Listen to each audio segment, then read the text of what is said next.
Hi guys, welcome back to my channel. Tonight for dinner we are having tostadas de tinga. So if you'd like to learn how to make this simple and delicious recipe, stay tuned and we'll get started.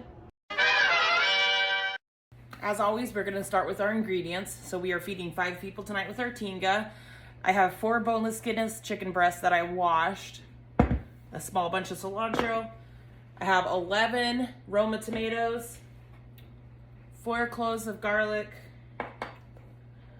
chicken bouillon to taste, salt to taste. I have 2 onions that I cut in half because you're going to use them for 2 different parts of the dish. I have 2 cans of chipotle peppers. For the garnish, you have your daisy sour cream, queso fresco, and your tostadas. Let's get started cooking. All right, we are ready to start cooking. So to my pot, I added my chicken, half of an onion, a tomato cut in half, my small bunch of cilantro, 2 garlic cloves, and my chicken bouillon and salt.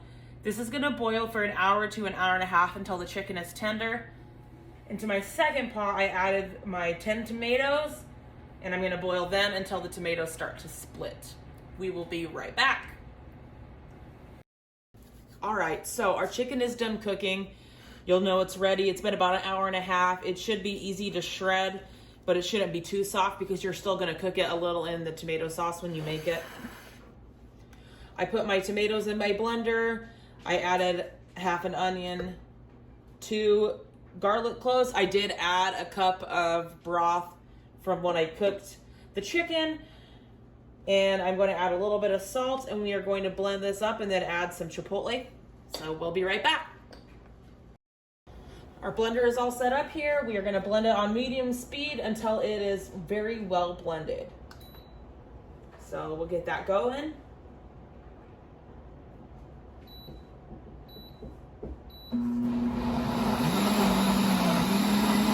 All right, tomatoes are well blended, and now we're gonna go ahead and we're gonna start with 1 can of chipotle. It depends on how spicy you want it, how much you're gonna add. I'm just gonna start with a can and blend it up and see how spicy we have it, and then add more if we need to. I do have 2 kids, so we don't want it to be ridiculously spicy. So we're gonna blend this up again, and we'll be right back. All right, guys, so this is about what we're looking for color-wise. It's well blended. At this point, we're gonna check it and make sure that we don't need to add any more flavor. If it feels like it's missing salt, what I'm gonna do is just add some more bouillon. So I'm gonna go ahead and check it here.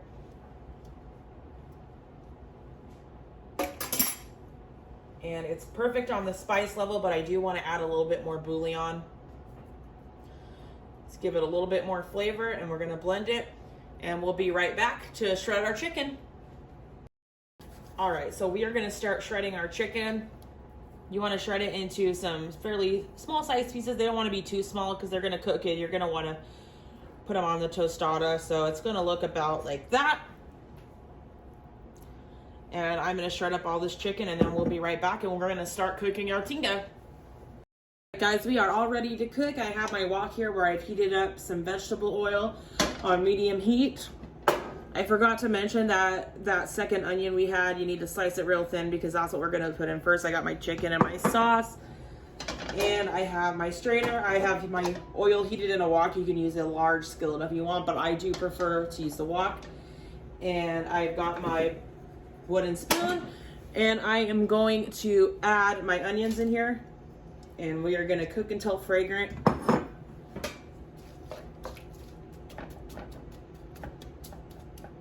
And I'll be right back when these onions are ready. Onions are fragrant. It's now time for us to add our chicken. So we're gonna dump it here into our bowl.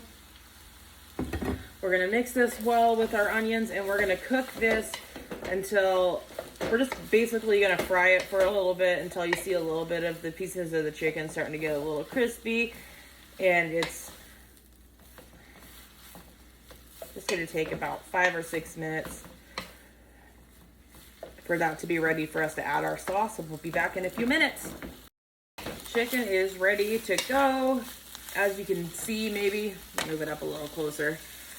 There are like a couple spots here and there that have some sear on them, which tells me that it's ready for us to put our sauce onto it.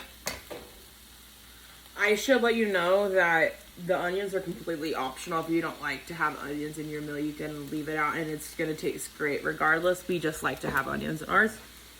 I'm going to go ahead and with a strainer, mesh strainer thing, I am going to add my sauce. The reason I add it through a strainer is just to get the seeds out of it.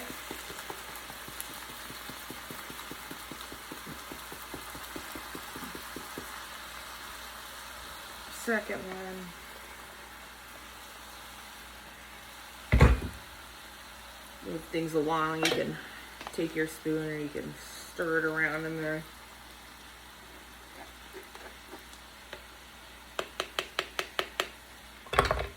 I'll be right back when I've got all this strained. All right, sauce has been strained, so we're gonna just mix everything up.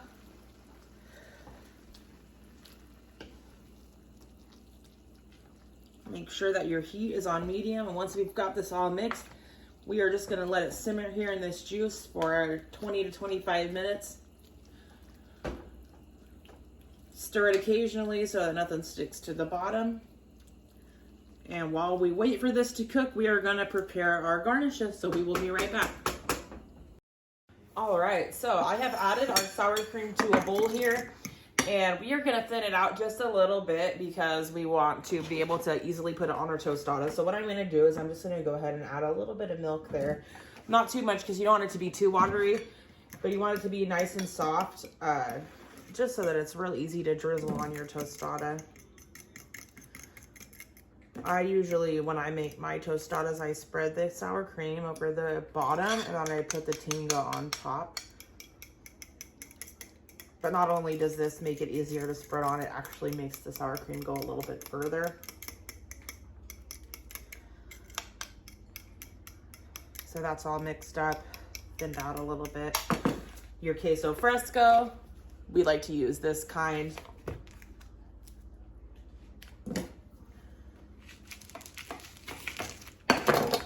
And you're just gonna go ahead and crumble that into a bowl. This gets sprinkled over the top of your tostada. All these toppings are optional. Some people don't like the cheese, some people don't like the sour cream. It's all a matter of personal preference. We like to have all the toppings on ours.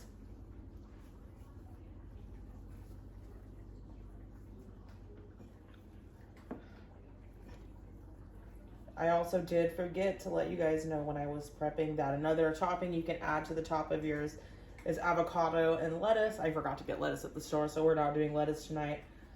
But it does taste really good on top, and avocados go really good on top of them. We do have a couple of avocados, so we're gonna do that. So I've got the cheese ready. I'm gonna slice our avocados, but I'm not gonna, well, I'm gonna open them, but I'm not gonna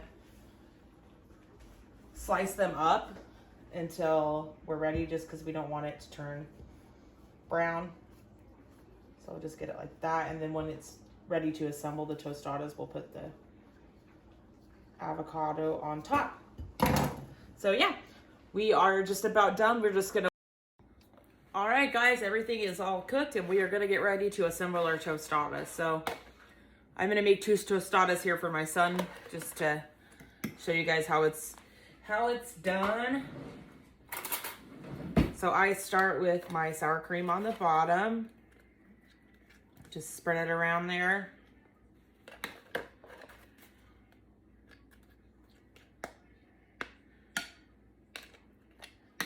And then I put a scoop of the tinga on there. This is what it looks like, by the way. Beautiful.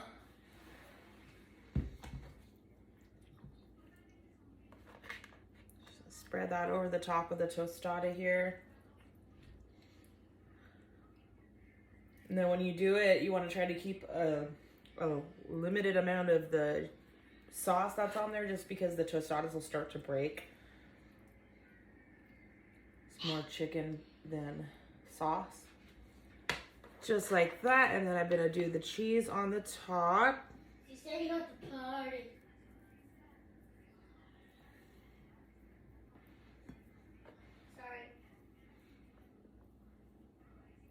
Just like that. And then he does like avocado, so I'm gonna put a little bit of avocado on the top of his.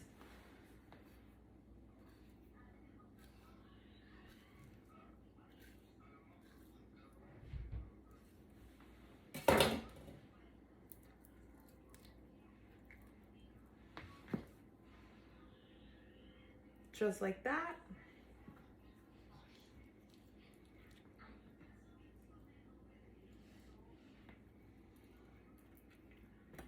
Okay, we are going to serve everyone and we'll be right back with a taste test. All right, you guys, don't make me start here. I don't really do avocados, but this is what it looks like. Beautiful, beautiful.